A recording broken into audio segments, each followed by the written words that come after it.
Hello friends, हमारे channel Hindi IT गुरु में आप सभी का स्वागत है। जैसा कि हम लोग हिंदी पढ़ रहे हैं, हिंदी के अंतर्गत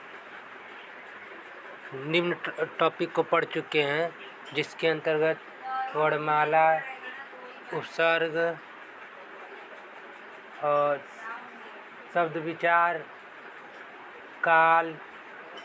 अब हम प्रत्यय पढ़ते हैं। प्रत्यय यानी प्रत्यय दो शब्दों से मिलकर बना होता है। प्रति प्लस है, प्रति का अर्थ होता है साथ में या बाद में, यानी और अय का अर्थ होता है जुड़ने वाला। यानी प्रत्यय दो शब्दों से मिलकर बना होता है। प्रति प्लस अय, प्रति का अर्थ होता है साथ में या बाद में, अय का होता है जुड़ने वाला। यानी प्रत्यय की परिभाषा क्या होती है? वे शब्दांश जो किसी शब्द के अंत में लगकर उसके अर्थ को परिवर्तित कर देते हैं, उसे प्रत्यय कहते हैं। यानी वे शब्दांश जो किसी शब्द के अंत में लगकर उसके अर्थ को परिवर्तित कर देते हैं, उसे प्रत्यय कहते हैं। जैसे समाज प्लस इक बराबर सामाजिक हो जाता है। धर्म प्लस इक बराबर धार्मिक हो जाता है। भूल प्लस अक्कड़ बराबर भुलक्कड़ होता है। विशेषताएं क्या होती है प्रत्यय की? तो प्रत्यय की सर्वप्रथम विशेषता है प्रत्यय शब्दांश होते हैं। यानी प्रत्यय शब्दांश होता है। दूसरा होता है इनका कोई स्वतंत्र अर्थ नहीं होता है। यानी प्रत्यय का कोई स्वतंत्र अर्थ नहीं होता है। वे जिस शब्द के साथ लगते हैं उसके अर्थ को प्रभावित करते हैं। यानी प्रत्यय जिस शब्द के साथ लगते हैं उसके अर्थ को प्रभावित कर देते हैं।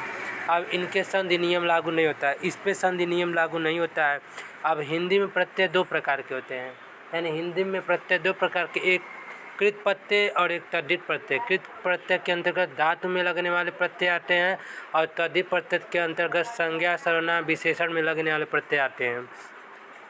अब पहला टॉपिक पढ़ेंगे कृत प्रत्यय क्या होता है। तो वे प्रत्यय क्रिया के धातु के रूप में लगकर संज्ञा, सर्वनाम, विशेषण आदि शब्द बनते हैं, उसे कृत प्रत्यय कहते हैं। यानी क्रिया के बाद जो भी शब्द का प्रयोग किया जाता है उसे कृत प्रत्यय कहते हैं। जैसे यह 5 प्रकार के होते हैं। एक कृत कर्तृवाचक, एक कर्मवाचक, एक करणवाचक, एक भाववाचक या क्रियावाचक। यानी कर्त प्रत्यय 5 प्रकार के होते हैं। कर्तवाचक, कर्मवाचक, करणवाचक, भाववाचक, क्रियावाचक। अब पढ़ते हैं प्रत्यय और उदाहरण क्या होता है। हार प्रत्यय से बनने वाले शब्द होनहार, पालनहार, खेपनहार। ऊ से खाऊ, चलाऊ, बिकाऊ। उन से झाड़न, ढक्कन, बेलन। आई से लड़ाई, पढ़ाई, कमाई, लिखाई। आवा से बुलावा, छलावा, पछतावा, दिखावा। अंत में भिड़ंत, घड़ंत।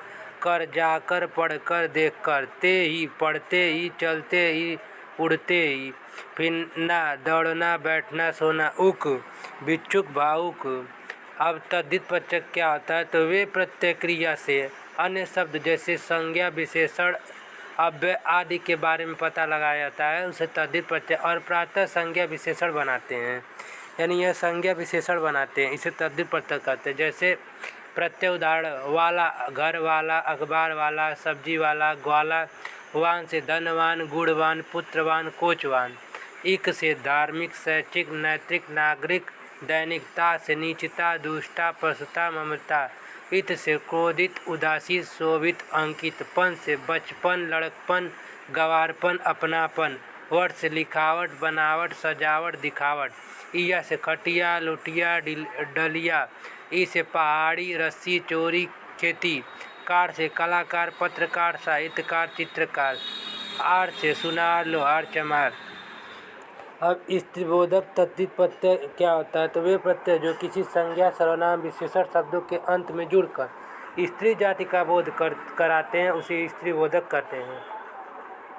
यानी वो प्रत्यय जो स्त्री जाति का बोध कराते हैं उसे स्त्रीबोधक प्रत्यय कहते हैं। जैसे ई, देव का देवी, घोड़ा का घोड़ी, लड़का का लड़की, बेटा का बेटी।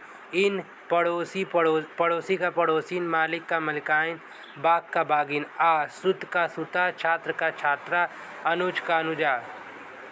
अब आगे पढ़ते हैं।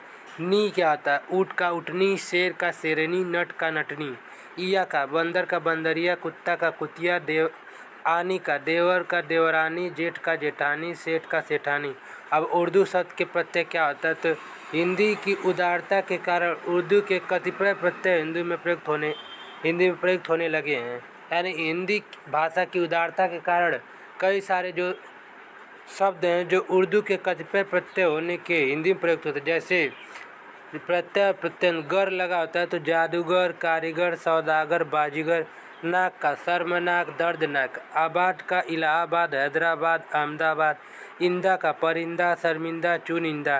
खैर का हरामखोर, घूसखोर, रिश्वतखोर। नामा का इकरारनामा, सुहलनामा, अकबरनामा। गिर का राहगीर, जहांगीर। फिर मंद का अक्लमंद, ज़रूरतमंद, एहसानमंद। गार का मददगार, यादगार, रोजगार, गुनाहगार। गाह का ईदगाह, बंदरगाह, यादगाह, दरगाह, आरामगाह। अब इस्तियान का कब्रिस्तान, अफगानिस्तान, तुर्किस्तान। नेक्स्ट वीडियो में अगले टॉपिक को पढ़ेंगे, तब तक के लिए धन्यवाद।